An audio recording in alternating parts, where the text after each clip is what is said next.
folks. Welcome to yet another episode of Cosmos with Cosmos, where today we're talking about the 50th anniversary of Apollo 17. Woo! And I'm Brandon. I'm Mike. And I'm Liz.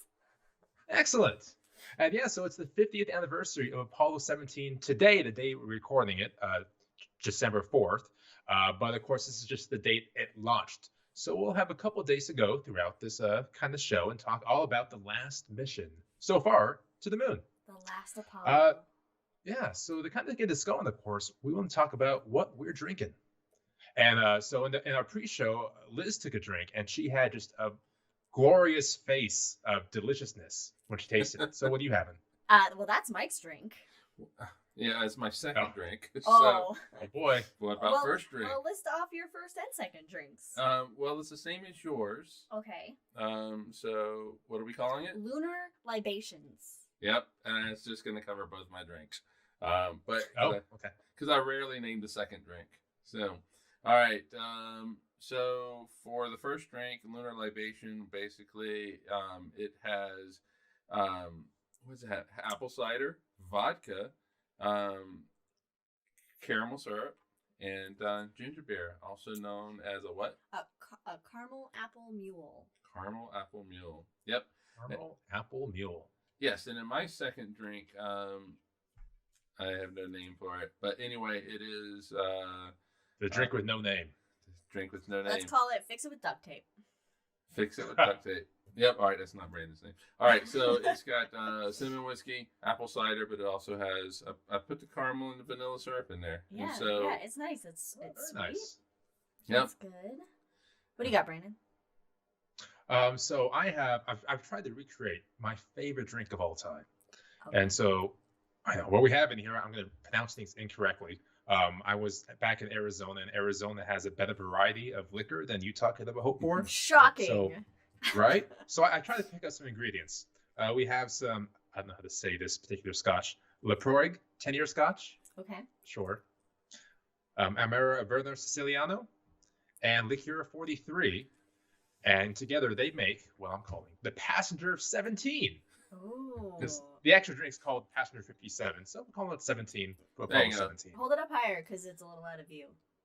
There we go. And my second drink is called Passenger 18, and it's the exact same thing. Nice, nice. What is Liquor 44? 43, I have no idea. Okay. I didn't know It's a what most 43 of the stuff liquor. was. we're gonna just pick know Brandon up off It the tastes floor. good together. It tastes fantastic together. No, yeah, I've had a banana today, and these are extremely strong. Oh, we're Yeah, gonna I pick had him a up. I had a This- tuna this- sandwich. That's it. This might be a black hole episode, but we'll hope for the boy. best. All right, Brandon, take it away.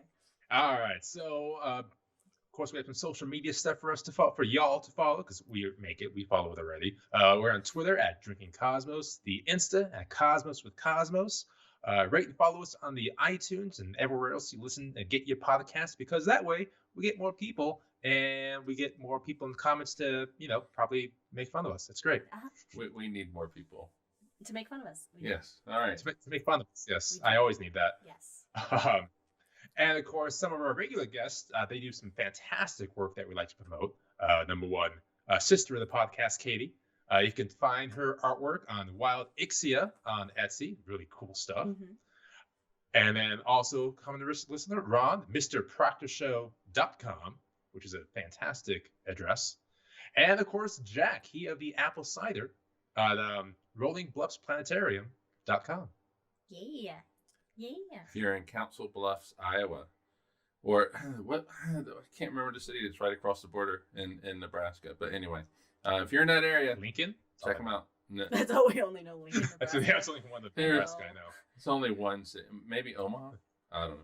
Anyway, And, rules. yeah, so there's also, not yet. There's also one other thing that we create, and that is the shots. The shot. These are quick 5 to 10 minute segments on specific subjects. We each take shots before we give it, and it's one of my favorite things I've ever done. So Uh-huh. check that out. It's a lot of fun. And we got to record So some more soon, now- just FYI. of course. Was that we Liz? need to record some more soon. Next weekend. Maybe next weekend. I'll take a shot to that. All right. So yes, like Mike said, we do have some rules for the show, of course. Anytime we hear a puppy bark, take yourself a drink. Are we expecting any packages today? One already came today. The only one I know of Excellent. coming Okay. today. That doesn't stop them from barking though. They'll bark and leave. That's true. All right, so if there's a bark, take a drink. If anyone of us makes a Star Wars reference, take a drink, which we've been doing pretty good on recently. Or a Lord of the Rings reference, which may be tricky because I just watched a special feature of Two Towers, so it's like fresh in my head right now. Oh boy. Well, whenever you are not on assignment and you can join us, the Lord of the Rings references do get out of control. They do.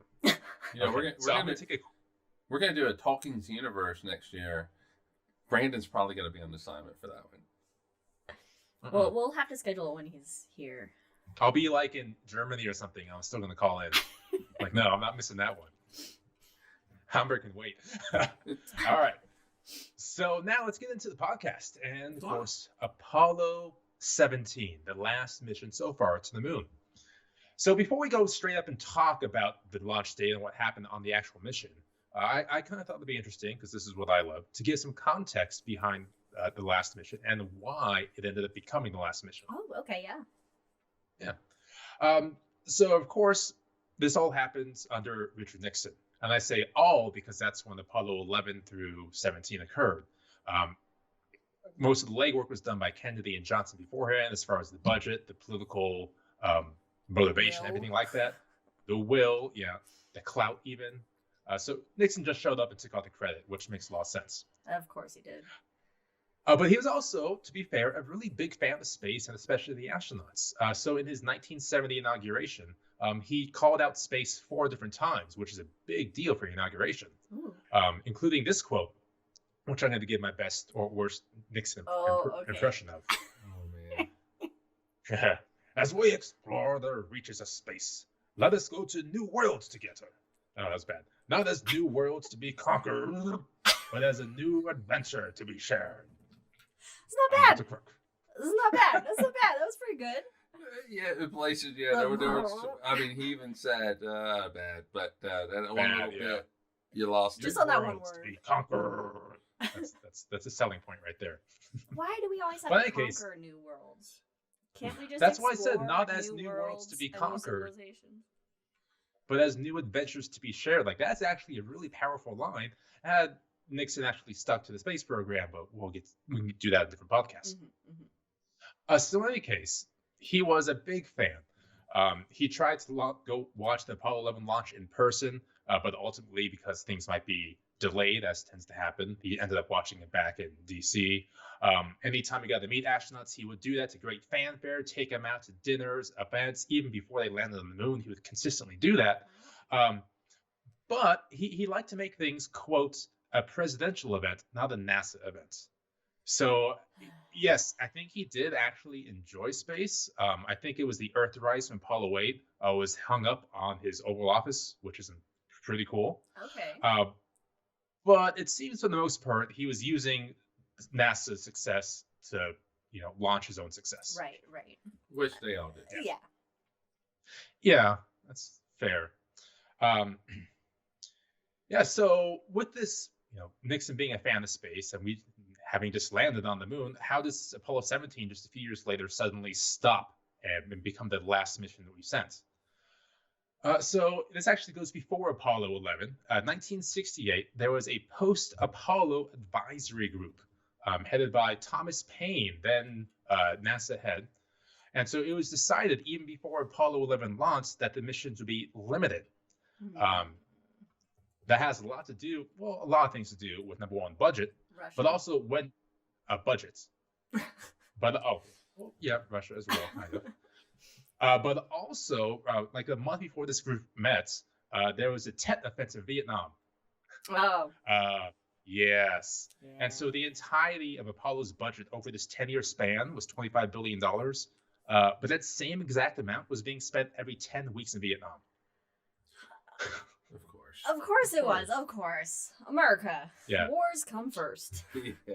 Yeah. So, of course, I thought, well, if we could save ourselves 5 weeks in Vietnam in the budget, let's do that.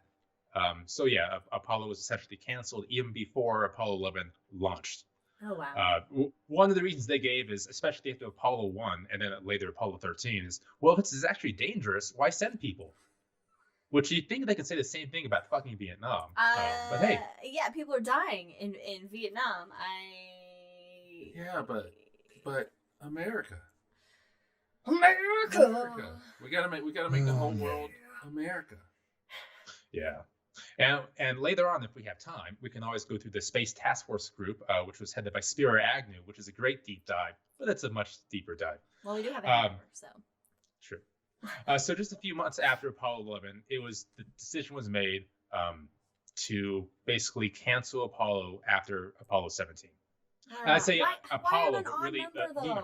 Couldn't they make it on an even number? Lunar Apollo missions. I know, right? 18. Oh, not lunar, not a. Yeah, because we still had Apollo Soyuz, and then the Skylab, which was launched off of Saturn as well. Okay. And of course, we were still planning.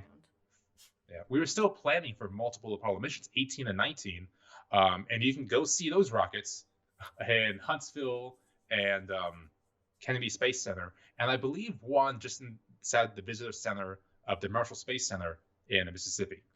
So they're still hanging around. Just there, just like, we were going to go to the moon, but didn't. Yeah.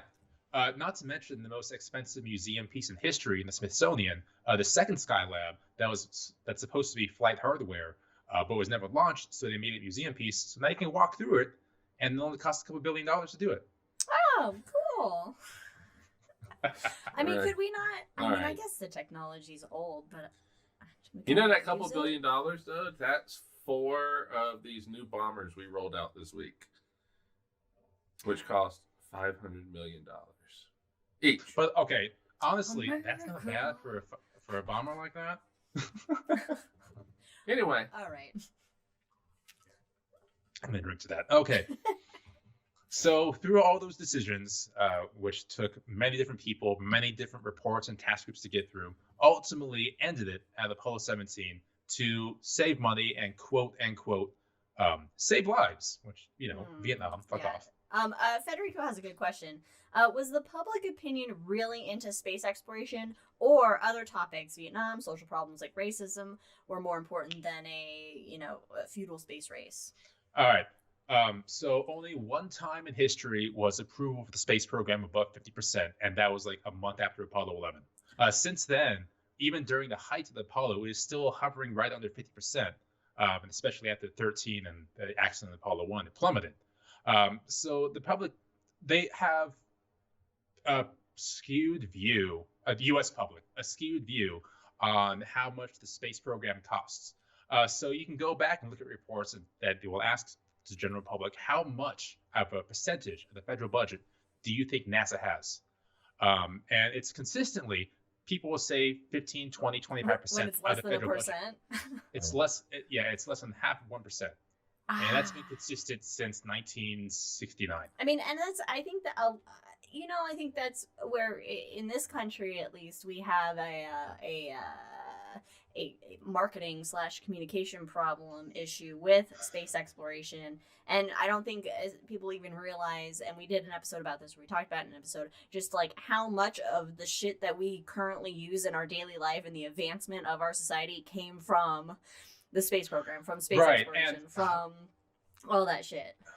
And the communication of space exploration is also a little, not convoluted, but difficult as well. Because, for example, when Artemis launched, it was a huge deal, front page news, as if front page matters in 2022. But it was all over the news and websites, things like that. When when NASA hit, the asteroid, it was news for a long time as well. But it's the big events that get the headlines, and the meticulous details get lost as far as budget, because people will see, wait a minute, this Artemis launch cost over, what was it, $8 billion? That's not, where those $8 billion over a damn near decade at this point. Yeah. And like Mike just said, well, those bombers cost $500 million each, so what the hell? Yeah. I think the problem with the American public opinion is that a lot of it is based on the, we have ADD as a country. It's like, what's happening right now? We want instantaneous results. We want, it's like that. What's happening? What's except the I think space exploration has always been kind of more of an abstract thing that people don't really they don't have that personal investment in, like, say, Vietnam, where it's like people's Your brother or sons are yourself going out overseas to get killed in a war that, isn't our war, and we really have nothing to do with it, and was pointless for us to even be there. Yeah, so again, 25 billion over from 1961 through 1969 versus 10 weeks in Vietnam. But it's highlighted in the news, so people assume it costs a significant amount of money, which it does, but not compared to the military. Likewise, other social problems like racism. One of my favorite poems, oddly enough, is Whitey on the Moon. And this was a famous poem right before Apollo 11 was launched. And they're going up about all these social problems that, colored people are having in the United States, whereas Whitey's going to the moon. They can't feed themselves. They can't go to proper schooling. They can't, but yet Whitey's going to the moon. Hey, yeah. But again, it kind of seems like you're attacking the wrong segment of the government here. Yes, we can cut and improve many different areas, but as far as space is concerned, even in 1969, it was still, as you saw with Vietnam, an insignificant amounts compared to what they're spending elsewhere. Right. So you can do two things. You can improve the social status of many people here in this country and explore the cosmos at the same time. It's very possible. Right. Federico says he doesn't think this is a U.S. only problem, that, that the European funds to space is negligible as well. So, but, we can only give our perspective, though, Federico. Right. I mean, I absolutely love what ESA is able to do with, admittedly, not insignificant funds, but negligible funds, honestly, compared to the rest of the EU. Hey, Brandon. But yeah. This is great. Like Apollo 17. All right. Yeah. No. Are you getting us back on track? I like 5 minutes ago I wanted to. Hey, who are the astronauts, Brandon? All right, we're getting back on track, everybody. Apollo 17. The first astronaut was Alan Shepard in the United States, of course, and then all right, so Apollo 17 astronauts. Thank you. I was kind of getting excited there. So the captain was Gene Cernan. He commanded Apollo 10 and completed every task on that mission except for landing on the moon. So he orbited the moon. Mm-hmm. He separated from the module. They got, I forget, extremely close to the moon itself. And to the point where Houston actually limited how much fuel they put in the vehicle so they couldn't go rogue and actually land. Because I would do so that. Yeah, I'd be like, we got a little juice. Let's head on down there. Yeah. So he checked every box. And in fact, he turned down being on the crew of Apollo 16 so he could command Apollo 17. Right, and which was a gamble, because there was no real, it was indefinite that Apollo 17 was even going to fly. So, anytime you get that spot. Yeah. And there's also internal politics, especially in the 60s, with the astronaut in office, as far as if he turned something down or maybe they had some kind of agreement, under the table, things like that. Mm-hmm. But yes, it's always risky. Yeah. So that was the commander. And up next, we have the command module pilots. This is the role that Michael Collins had on Apollo 11, where you stay in the command module, go around the moon all by your lonesome, while the other two go and frolic on the moon. I mean, it sounds nice to just have that time in space by yourself, a little me time orbiting the moon, but also kind of shit, because it's like, I want to walk on the moon. Yeah, that's what I want. Yeah, I want to walk on the moon. Michael Collins has a great book. I think it was called Carrying the Fire, where he kind of explains the mentality behind, being left behind and what would happen if the other two died and things like that. So it's an interesting perspective. Okay. Yeah. So also fun fact, Ronald Evans would go on to serve on the Apollo Soyuz mission and the shuttle program. Oh, okay. So that's good for him. I think one other person could say they were on the shuttle program after walking on the moon. So it's impressive. Yeah. Young. It was John and Young. Finally. Okay. Yeah, didn't he pass 91? Oh, Evan? You talking about Evans? Yeah. He passed in 1990, I think. But John Young was the other astronaut that went to the moon. Young. And then went to the shuttle. In fact, he well, it might have been Young, but he actually piloted the shuttle as well. First mission. Oh, that's cool. We can talk about John Young in the Hangover as well, because he has a great history with the shuttle program. All right. And then we have Harrison Jack Schmitt. And what I will say about Jack is that he was the first trained scientist to land on the moon. Mm-hmm. A geologist. A geologist, as a matter of fact. Yep, from Harvard. Which makes sense to send a geologist to the moon, where you're collecting moon samples. Yeah, and the science portion of NASA was really pushing for scientists to go to the moon since basically Apollo 12. Like, hey guys, we just need to actually get stuff done. I mean, it makes sense. I mean, what's the point in sending Yeah. all these military Air Force guys and not send a scientist? Right. When the whole point is to kind of do And science and explore I guess what's it's going on there. kind of the opposite of Armageddon. Like, it's easier to send an astronaut and train them to do oil drilling. But in this case, scientists is a little more refined, I think. Mm-hmm. Mm-hmm. But in any case, when it was revealed that Apollo 17 was going to be the last Apollo mission, he was rushed to the front of the line. Like, he was trained to be a backup on Apollo 15, but they assumed they would have, 18 and 19 after the fact. Nope. So he was pushed to the front when that was revealed. Okay, cool. Who was And he was also who was the unlucky astronaut he replaced? Oh, I forget his name. I think he was another experimental pilot. I forget his name though. Yeah, because what they would do is if you were the backup crew for 14, you're going to be the crew for 18. Yeah, they had a rotating. thing. So Yeah. And we met And- Harrison Schmidt we did. at a Planetarium conference. He said it was excellent. the honor of his life to meet me and Liz. You guys are better than walking on the moon. What better than a little stroll on the moon? No, I'm just kidding. He didn't say it does. But we did meet him. We did. It was really cool. That's pretty neat. Oh, Federico said someone might say geology is really not science. Who would say Was it that? observation? Yeah, but you could still do. Okay, all right. All right, so those are the astronauts. And now we get to the launch, which happened 50 years ago today. Wow. So he's the fourth, The right? fourth. Okay. All right. So. Oh, sorry, December? not 50 years ago today. 50 years ago in 3 days. Yes, on the 7th. Oh, okay. okay. All I got right. excited. I got Okay, excited. Well, still, 50 years ago, So on Wednesday. the last Yep. mission to the moon launched. So I had nothing more to say. Okay, I thought you were about to expound. on No, something I important. have no grand, poetry.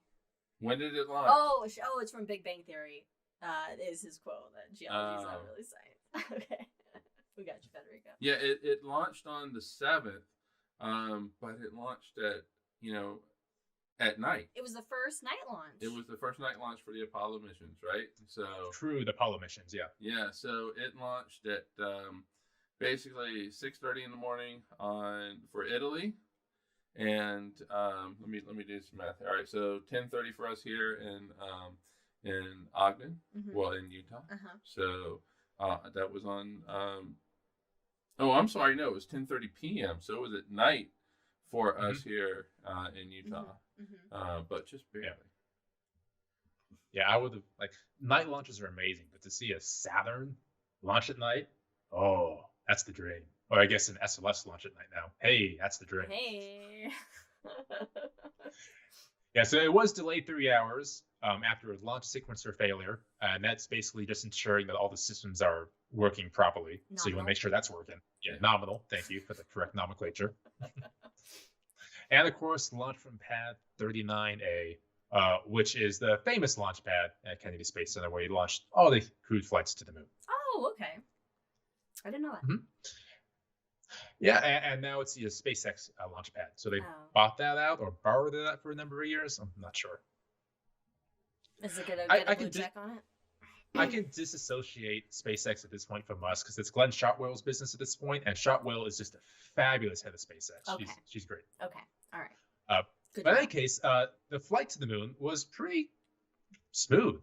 They only had one launch correction out of 4 planned, and it lasted for like a minute.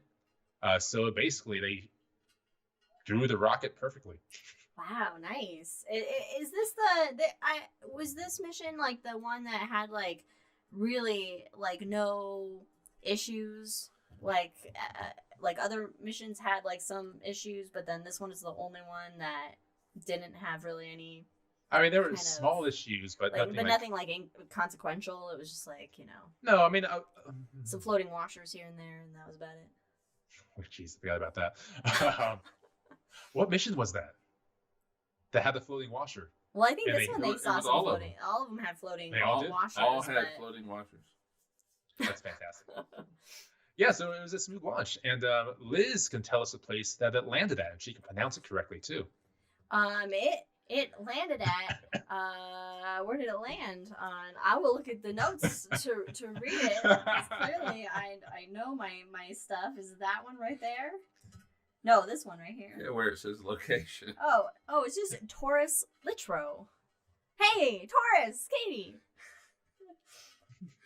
That's where it landed. Well, wasn't this landing unique? This spot was unique versus the other landing Well, yeah, sites? I mean, they all landed in different places. I don't know. They landed up there at by the way, it's in the Sea of Serenity is where Mare Serenitatis. Sure. Tatus. Say it with confidence. Say it with confidence. Say it with confidence. I mean, Sea of but Serenity. this was This would be the motto of this show. Say it with confidence. they wanted to land in the Highlands. The Highlands. The Highlands, so higher up than the regular. There could be only one. Scotland. Highlands. Thank you. Okay. But they also wanted to land somewhere where they thought that the rocks were older than, I think, Apollo 14 or 15's landing site. Mm-hmm. Yeah. So that's why they chose that location. Okay. And Apollo 17 as well Or had whatever the it is. benefits of being, the sixth thing to land on the moon, and so they had more experience, they had more confidence, so they could pick a more tricky location out. Similar to Perseverance on Mars, you could pick a little more tricky location because we're better at landing. And they landed. And the wheel and like technology, or just knowing what to it was like something where like the first Apollo mission, it was like they were off target by they didn't land on target and they were off by whatever. But this one, it's Right. like they were doing all kinds of like gliding around in order, like crazy maneuvers in order to actually land pretty much on the target that they wanted to. And they were close. They were within, I think, 652 meters of where they wanted versus to like land. miles off. Right. Yeah. It wasn't as dramatic as Neil's landing when they had like 30 seconds left to fuel before he had to abort. The first one, you gotta kind of have a little. You had to come in hot in the first one. Yeah, you gotta come in hot. Well, this one, this was the first mission that I think did not have the free flight return. So if there were issues early on, that they could have, and all the others, they could just go off and the orbit would bring them back to Earth and they'd be able to land. They didn't have that with this one. Oh, okay. Really? Yeah. I didn't know that. So yeah, they took some chances with this one. Well, why It's not? the last time. Go for it. Yeah, balls to the What's wall. the worst that could happen? Yeah. Right. But yes, they eventually did land on the moon very successfully, no issues, at 2:54 p.m. Eastern Time. That's 8:54 in Italy. Or for you record keepers, 19:54:58 UTC on December 11th. Wow, Merry Christmas. Like it. So let's say you land on the moon Mm-hmm. and you get your EVA suit on and you step foot. Like, what's the first thing you think of Oh God, when you step outside? I would say something just stupid and punny. No, what's the first thing you think of? That's the question, right? Yeah, think of. Like, obviously, we would say something like, "Oh shit." Yeah, yeah. That's a tough one. I don't think anybody can answer this question Without Unless stepping they- on the moon. unless they That's actually do it.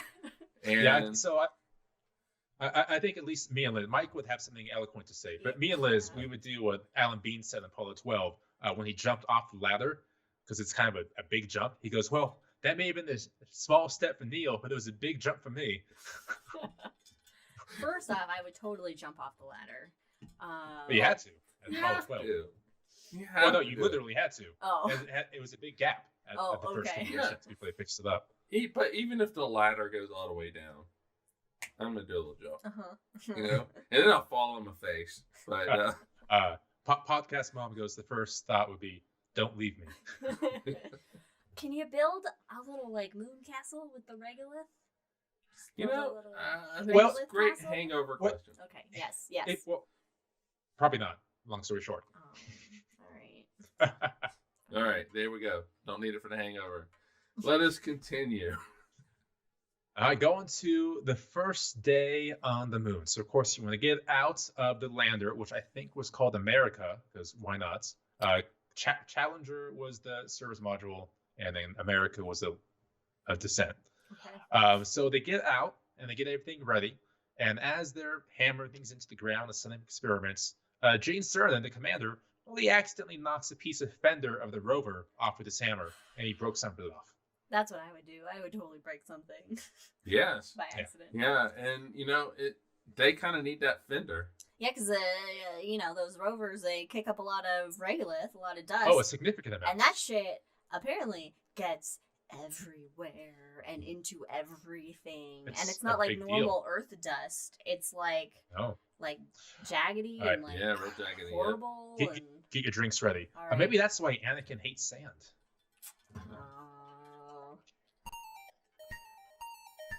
Okay. We don't really do many prequel quotes here, so that prequel references. Yeah, that's true. Okay, your mom's, yes. So there was a Captain America. A Commander America. Nope, we're going to go with Captain because he retired. Perfect. Retired from the Navy with the rank of Captain. So Gene Cernan is Captain Oh, that's America? true. Yeah. Yeah. Yep. And he is Captain America. And Gene was a very big ladies' man, even to his late years. All right. Because I think his pickup line, what was it? Oh God. What was his pickup line? It was something like, "Want to talk to the last guy that walked on the moon?" Like literally, that was it. Oh. Oh God. So in any case, that was the guy that broke the fender. And Liz, what was that at first fixed with? Duct tape. Duct tape. Because duct tape fixes everything. Duct tape and some old maps they weren't using. Yeah. Right. So the issue with the duct tape, because apparently they never worked in outreach before, they didn't double-sided duct tape. So the regolith got caught in the tape and it just stopped working. How would you use double? Okay. I don't know. So they eventually put it on with the map and put the duct tape around it, and it worked okay for the most part. But it allowed them to use the rover quite a bit. Well, they needed to, right? They had the longest EVA distance-wise, yeah. Distance-wise for this mission. Yeah, I think the longest they went out was 4.7 miles away from the lander, which is at the very limits where it was considered quote-unquote safe, because if something broke down, you have to walk back. Right, and they so only have a imagine limited amount of walking oxygen. 5 miles, in your tiny oxygen. I mean, you could hop, though. Could you hop faster than walking? Oh, yeah, because you can just Yeah, you don't actually walk on the moon. You hop. Yeah, hop. Yeah. You can go see those videos on YouTube of the astronauts hopping and consistently falling down. It's adorable, especially when it's sped up. It's so fun. That music that the comedy music. The Benny Hill. That's a duel. Brandon did the Duel of Fates theme. No, that wasn't Duel of Fates. No, that was Benny Hill. You did doodaloo. That's Duel of Fates. But then the last beat is. Alright, well, I count it. No, yeah. I'm not counting that one. I'm not drinking to it. Oh my God, this is like Vanilla Ice trying to describe how he was it. They do dun dun dun dun dun. See, there's more inflection here. So what happened on day 2? Because day 2 is kind of the big day as far as the science is concerned. Okay. Did they use was it that experiment that didn't work before, the heat or I don't know, you continue, you lead it. I don't know what I'm talking about. All right, so I was looking through the transcripts. Thank you. I was looking through the transcripts, and this line kind of made me giggle, like they did as well.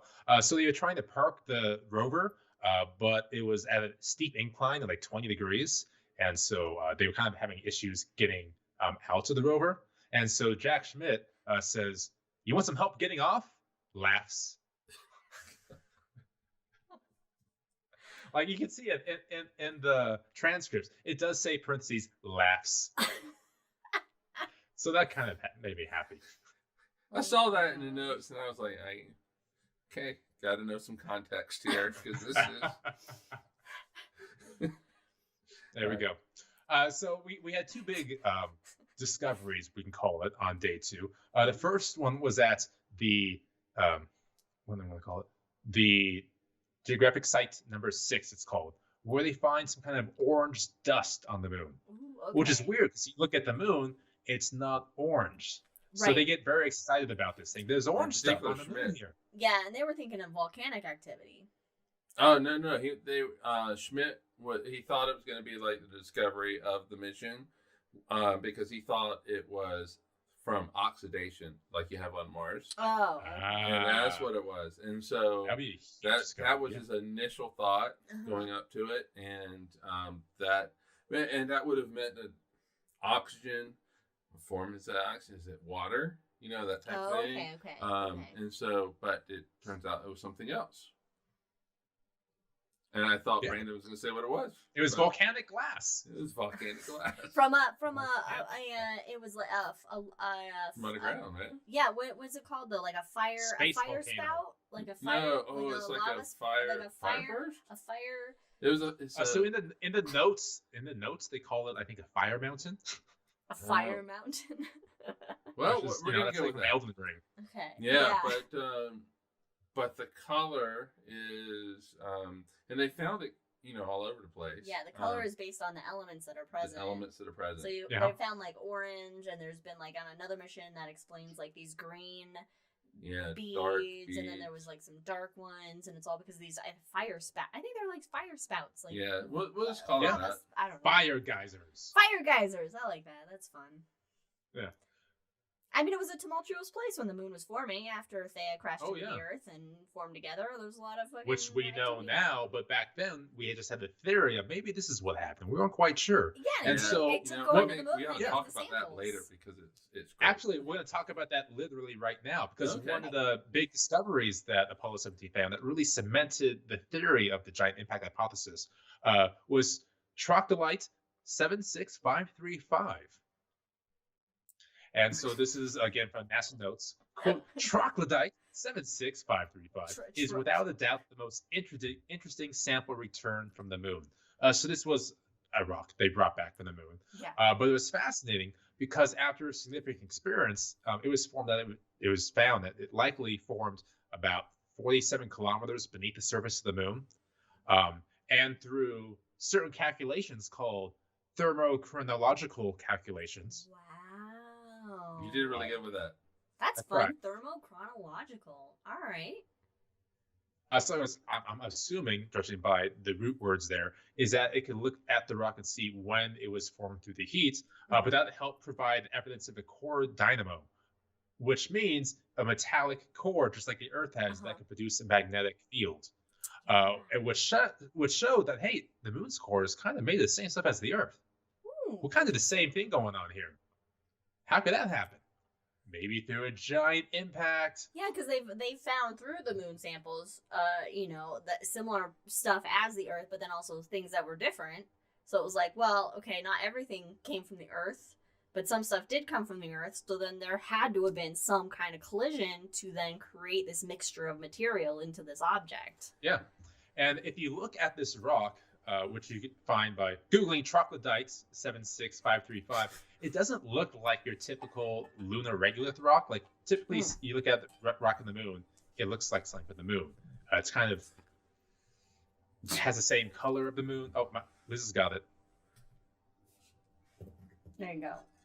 There you go. That's what it looks like. All right, slowly it doesn't bring look it like back. your typical. Slowly. How slow? Doesn't look like your typical. Well, we want to be in focus when we get back. All right. We're in focus. Yep. Love it. Yeah, so it looks odd and different. So through the calculations, they figured out, well, likely it's formed from the core, same thing as us, and that gave more evidence to the idea of the giant impact hypothesis. Which also, to go along with that, is that the moon, given its size compared to the Earth, it's too large of an object for the Earth to have just been able to capture it. Like, Oh, yeah. It didn't come by and the Earth was like, hey, we're friends now. It's too big. All right. Yeah, but do you know what's crazy about this story, though? Is Jack Schmidt, he does not believe in the impact theory. How? He's the geologist. He doesn't believe in a lot of things, though. Yeah, climate change? Is he the climate does change not one? believe in that. Is he the climate change denier? Yeah. No. And is he? All right. Yeah. Okay. And Anyway, aliens. Okay. Apollo 17. No, he completely thinks that it formed with. I think he believed that it formed with the Earth, and that would explain some of the things that he was seeing. But it's to be fair, he saw it. he did see it, and he actually uses that argument. Mhm. He's like, I was there as part of his I was proof, there again. But he, Yeah, but but he wasn't there when it happened. Screenshot or didn't happen. But I don't know. But the giant impact theory is way more fun than just like, oh, let's form together. well, yeah, I mean, because planets running into planets, and But I mean, but we've talked about that in the Yeah, past. So yeah. people Oh yeah. watch Yeah. previous. I don't know which one. Watch the I don't know previous either. episode. So now because we don't have a Star Trek rule, we're going to talk about the voyage home. That was well done. Yeah, nice. You know what? No, we're gonna drink to that because that was. It's such a strong drink. You chose to make that drink, so Yep. this is your. It's my favorite drink. This is your I coffee don't know you if this gotta is a lay. Liz drink. I think Mike would love this. Liz might. I'm not sure, but I love it. Well, What's this? it's The got voyage scotch in home. it. Well, it's got scotch. I like the only Scotchy, one. scotchy, The scotch. only. Hangover, guys. Okay. Hangover. Because we got to get home Thank you first. for moderating. We gotta get home. We gotta get off the moon. We gotta get back to Earth. Oh, How do okay. we do that? How do we do that? Well, you fire some rockets. You gotta leave the moon. All right. Okay. So they blast off the surface of the moon. Mm-hmm. December 14th. How much regolith does it kick up? A when lot, they a blast? significant amounts. Okay. Which is why hangover material. But when we eventually have bases, whatever you want to call them, on the moon, you put them a distance away from the launch pad because that stuff flies out and it's fast Yeah, and it's regolith's dangerous. a big issue on long-term moon missions or moon stays, moon vacays. All right. Moon So Schmidt and Cernan, they're leaving their vacay on the moon Mhm, because they mhm. got to actually Oh have wait, one. wasn't there something No, funny well- that happened? Okay, I'm sorry. So they blast off the surface, and a couple hours later they meet up with the Mhm. command service module. Which, to my mom's question, how do they synchronize the orbit? So they have a certain time frame that they have to meet, that they have to like leave the moon by because Yeah. of how the command module in its orbit and when it's gonna. So they have Yeah. like a deadline basically. It's similar to sending people to the International Space Station now. Is there's a window we have to meet, or we just wait until a couple weeks until it's ready. Yeah. Or like sending rovers to Mars, like you have to launch at a certain time, otherwise you miss this window, and then you Yep. gotta wait like 6 more And months. you can know. thank Newton for all that. Thanks, Isaac. So Thank or blame. well, he created gravity. Yeah. Anyway, And so apples. so it blasts off. They meet up with the command service module. They're able to synchronize this thing because of Newton, and then they fire their engine Mhm. again because of Newton. A certain length of time at a certain point in time, Mhm. and it sends them home. Mhm. And on the way home, Cernan gets out, does a little bit of an hour kind of walkabout. Just gets out. Like, okay, No, guys, it was I'm gonna scheduled. just step outside real fast. Yeah, no, there were a couple of spacewalks on the mission. So yeah, this Right, was I right. think number 4 overall. Yeah, so he gets out of the Sometimes you just need spacecraft. some air. It's like about 180,000 not. miles from home, something like that. Oh yeah. And so gets out to retrieve film canisters because those are important. Oh. So he Yeah. does that, and it was actually the third most distant EVA in NASA history, and all of these long ones are the Apollo missions. Yeah. Because we haven't sent anyone further Cernan, since. he wasn't the first one to get out. There were others that got out to get the canisters as well on their Why do they missions. keep forgetting the canisters? Well, that's just it was just where they were located. Oh. Oh, damn it! We Wow. left the canisters. We left them damn canisters out on the limb on the ascent module. We gotta go get it. That's actually funny. Speaking of the ascent module, they actually jettisoned it. They moved everything out and put it in the command service module. It's like 250 pounds worth of moon rocks. And then they jettisoned the ascent. The lunar module, and it actually the ascent stage, and it actually impacted something like less than 10 miles away from the actual Apollo 17 landing site. Mm. That's And impressive. yeah, impressive. Most impressive. Anyway, Can you hear the bells, by the way, going off in the background? No. nope. Yeah, Anyway, it's like a turtle in Elden Ring. the no, we're gonna have to make that a ring. Well, not a turtles, it's drink the walking- roll. anyway. Anyway, the seismograph that they had put on the surface actually registered the impact. Ah, that's fun. So, yep. And then, Yeah, and go ahead. just to jump off that as well. When Apollo 17 landed America on the moon, all the other Apollo landing sites, they recorded seismic activity as well. Oh, that's cool. That's cool. When did the tardigrades get there? Brandon, hold on. So, Apollo 17. So they're heading home, and you need to go from like, I don't know, we'll say 17,000 miles an hour down to just a nice little boom into the ocean. Comfortable zero. Comfortable yes. 0 miles per Comfortable hour. zero. And so they started that process, and it involves a heat shield to slow you down due to friction. CPS. Parachutes? And then you have the parachutes Mhm. that help you out the rest of the way. And they touched down in the Pacific about 4 miles from their ride home. So their ride had to come get them. Uh-huh. Yep. There you go. And it was the USS Ticonderoga? Yes, that one. That's the ship. We can confirm that with my newspaper. Yeah, so a helicopter goes, picks them up, and then puts them on aircraft carrier. And they come And home. they did not get the ticker tape parade like Neil and Buzz and Michael. Oh. Yeah. How long did we use ticker tape for?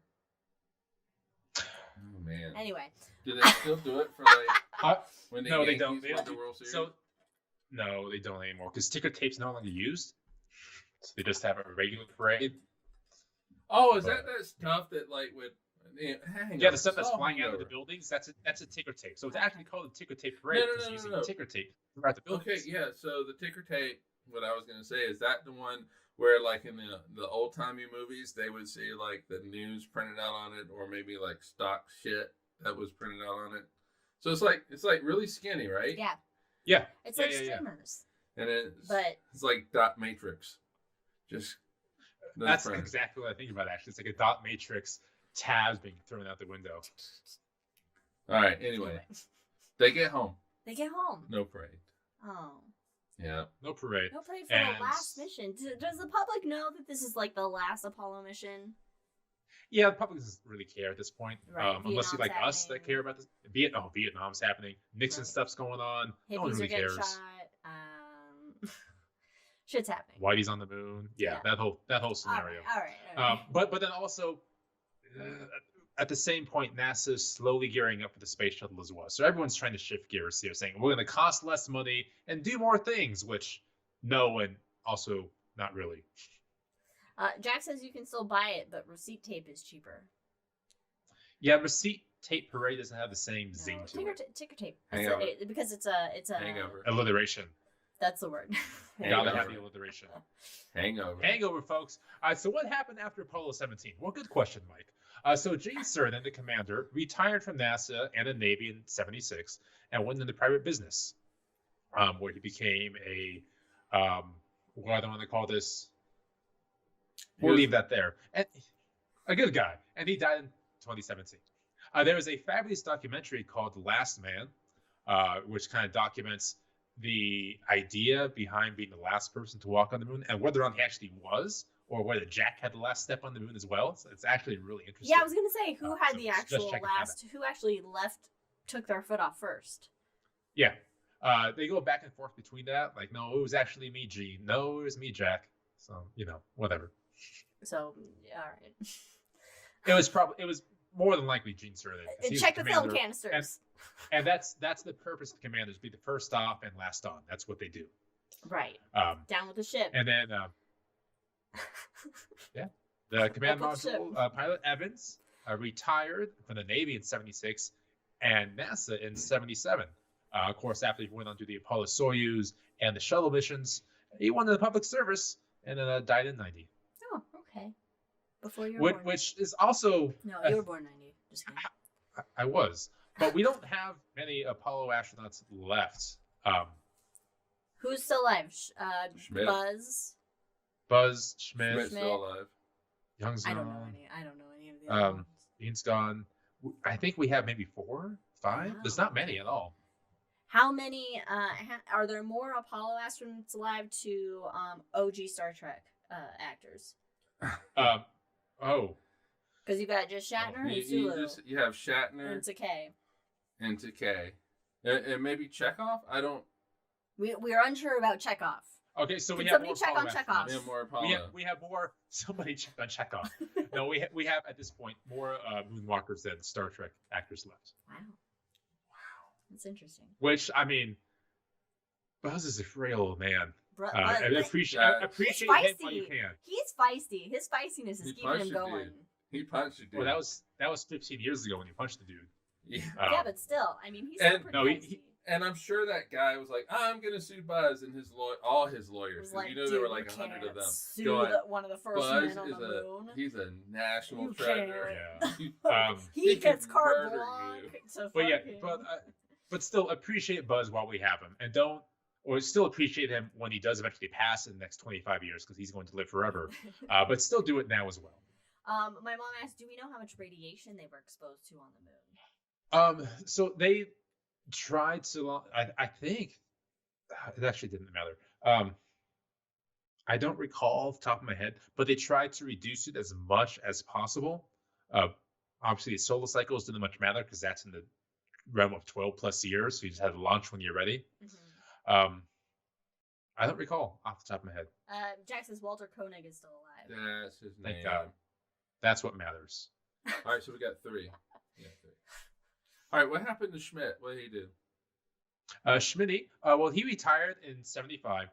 And then later on, he actually was able to perform his most proud act in life by meeting Mike and Liz in the planetarium. Yes! Thank at you for the Western Alliance Conference in 2015 in Albuquerque, New Mexico. I didn't even see that in the notes. Mm-hmm.